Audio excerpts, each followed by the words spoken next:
again. Zero Year was awesome, great payoff at the end, it was amazing.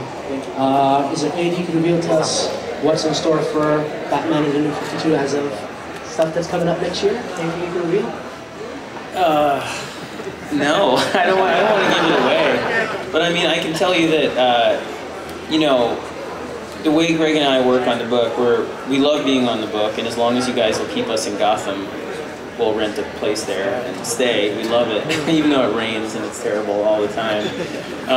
So we have big plans. You know, this story that we're doing now in game is very transformative, I think, for the mythology and the status quo of Batman and of Bruce and his allies. And then we have a story planned after that that takes you forward, I think, in a way that will be unexpected. So we're really excited about it, you know, in that way. And again, we're so, honestly, the fact that I'm writing issue 38, 39 at this point is amazing to me. So thank you for being so supportive of us, me and Greg and Danny and FCO on the book.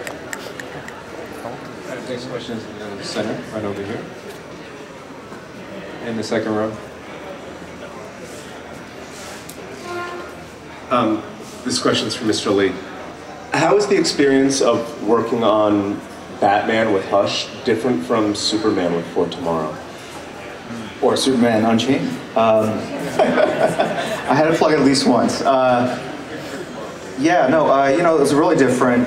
They were back-to-back projects, and I think people were expecting Superman For Tomorrow to be kind of a continuation of the same tonality that was in Batman Hush, which was very much a straightforward, almost comic book look at the Batman mythology, where we pull out all the greatest hits of all the greatest villains in the Rogues Gallery and kind of test the character through that. And Brian, as well, is a very different writer than Jeff, and he wanted to do really a more, not a polemic, but a study of how Superman kind of fits into the world today. And I think we were just in the Iraq War, and actually I was living in Italy at the time. It was a very communist area of the country, and there was all these demonstrations against the American involvement over there. So it was very much influenced by what was going on, what was happening in the political scene at the time. And he wanted to just do something more nuanced that kind of really studied Superman's role. If he existed, what would his role be in the world today? And it was less about the superheroics than Batman Hush was. And so I think it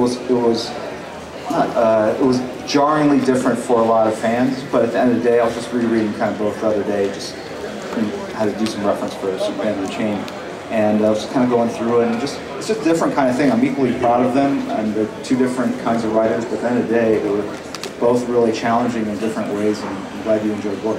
So, I love that book for how daring it is in that regard. I really do. Your next question is from the second row to your right.